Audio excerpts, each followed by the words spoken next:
In 1976, British soldier and author John Glubb wrote an essay called The Fate of Empires. It's only about 24 pages or so, but it's a must-read. His primary argument is that how history is taught to us is fundamentally flawed because schools don't teach the history of the human race. They narrowly focus on specific historical moments that are largely disconnected from each other, and certain things can be omitted to suit a political bias. Glubb believes that empires and nations can avoid their downfall if they were to develop a much broader understanding of history, recognizing the common patterns and trends that emerge in a society prior to its collapse and dealing with them accordingly. He believed that the problems we face can be resolved by looking back at thousands of years of human development and progress in an impartial manner and identifying where our ancestors went wrong. The answers to the current challenges we face today may lie in careful examination of the past. The reason civilizations continue to make the same mistakes is because they genuinely don't review the history of the human race in its totality. Glubb explains that the average lifespan of most empires is about 250 years, give or take a few decades. The British Empire existed from 1700 to 1950, the Spanish Empire was from 1500 to 1750, the Ottoman Empire reigned from 1320 to 1570, the Roman Empire was from 27 BC to 180 AD, and the Arab Empire was from AD 634 to 880. Though the dates are not exact, it's fascinating to observe this consistent duration of the life of an empire or great nation, regardless of its level of technological development. Glubb talks about the various stages that characterize empires and great nations. He outlines them as the following: the age of pioneers, outburst, the age of conquests, the age of commerce, the age of affluence, the age of intellect, and the age of decadence. The age of decadence seems to be marked by defensiveness, a general pessimism amongst the populace, an emphasis on materialism and frivolity, an influx of foreigners, and a rise in a welfare state and a weakening of religion. All things that we've observed take place in the West in recent decades.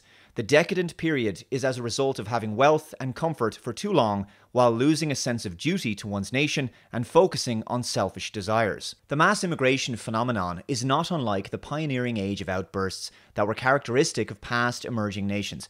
As Glubb explains, it is a period of sudden displays of energy. The new conquerors are normally poor, hardy, aggressive, and enterprising. The empire that they're attempting to overthrow is usually decadent and defensively minded in its final stages. The energy of those brave pioneers is not just marked by their victories in battle, but their courage in overcoming the dangers of the environment, working their way through jungles, climbing mountains, and making dangerous sea crossings. As Glubb points out, the Arabs crossed the Straits of Gibraltar in 711 AD, and those 12,000 men defeated a Gothic army of twice that size. The first stage of the new nation sees a time of remarkable initiative and bravery, where innovation leads to greater success. New regions are explored and conquered, and there's a general sense of ambition, optimism, and confidence, which is in stark contrast to the defeated nation that has just been overcome, because that decadent nation had succumbed to a self-defeated mindset. Not all empires and great nations begin exactly the same, obviously. The United States wasn't founded by conquering another empire, but by pioneers who tamed a new frontier and explored the lands, though they did conquer the native people. In the first half of the Age of Commerce, there's a priority placed on virtuous characteristics by the citizenry, especially the men, such as courage and patriotism, devotion to one's nation, and an emphasis on duty.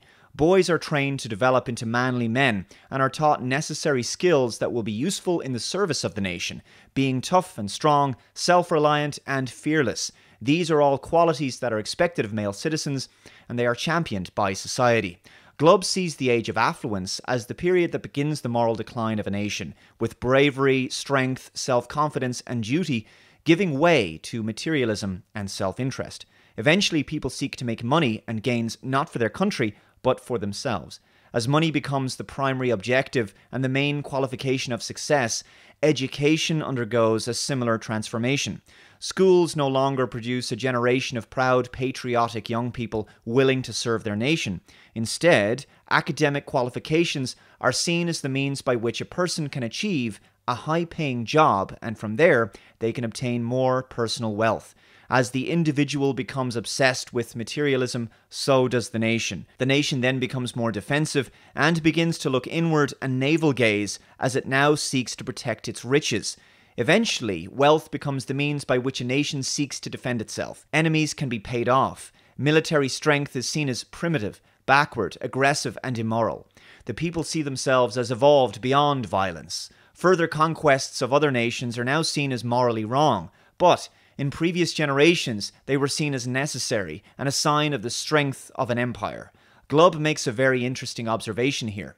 He believes that this is an intellectual device that allows the citizenry to suppress their feelings of inferiority when they read about the heroic acts of their ancestors who fought and died to give them what they have today. The people begin to see militarism as a bad thing, despite the fact that there are still outside forces that may wish to do the nation harm. Glubb points to another major component of a nation's decline, and that is the return of old rivalries and internal political differences and conflicts, which leads to the breakdown in social cohesion as these are no longer reconciled. The influx of foreigners is next, as seen with the rise of the number of Asians and Africans that entered Rome. Or in 9th century Baghdad, the population was comprised of Persians, Turks, Armenians, Arabs, and more. Glubb says, in the beginning of a nation during the age of pioneers through to the age of conquests, the nation is mostly comprised of one homogeneous ethnic group, which enables a sense of camaraderie, cohesion, and unity. But in the age of affluence, a foreign influx takes place, as they're attracted to the wealth of the successful nation. The native populace also seem to become increasingly interested in leisure activities, while the new immigrants are happy to live and work hard in a more affluent country. He says that though immigrants can assimilate to a certain degree, they may not be as loyal to the nation in times of difficulties or emergencies, and therefore less likely to sacrifice their lives and property for their nation than the descendants of the founding stock of the nation. In addition, immigrants are likely to begin to develop communities of their own, essentially nations within the nation, in which they seek to protect their own interests. Divisions between immigrant stock and the founding stock also begin to develop in time. Next, an era of frivolity and pessimism begins to descend upon the people, as shown in the later stage of the Roman Empire, which saw a rise in the bread and circuses, free meals and gladiatorial exhibitions to entertain and amuse the public. Such sporting occasions gained national importance to the level of major crisis in the likes of the Byzantine Empire. We're seeing this now in the West, where sporting events are now major national and international news. Sports fans are obsessed with cheering on their favourite team, despite the results of the event having no relation or importance to their lives.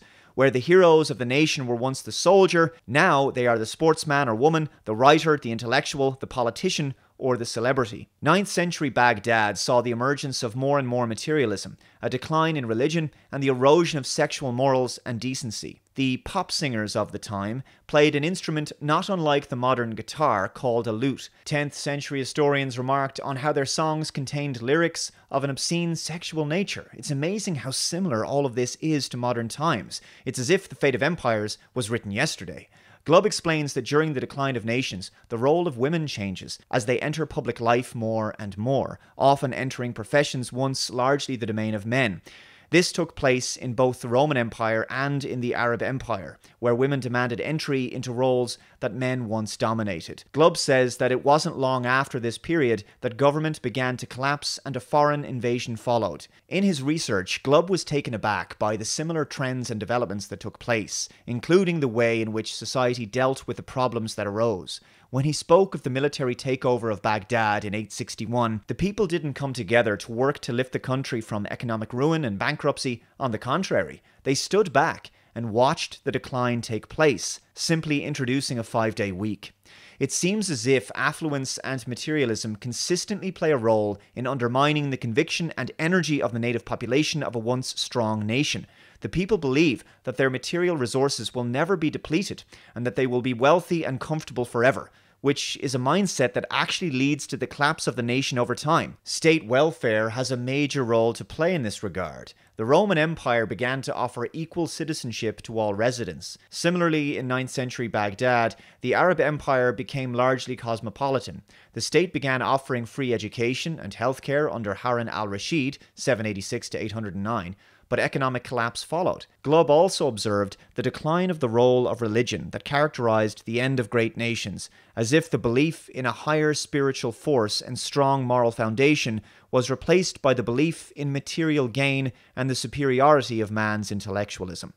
Overall, Glubb isn't pessimistic about our future, but maintains that in order to avoid the collapse of our nations, we need to reevaluate how we teach history in schools. He believes we'd be better served if we taught history as the complete story of the human race. To quote George Santayana, "Those who cannot remember the past are condemned to repeat it."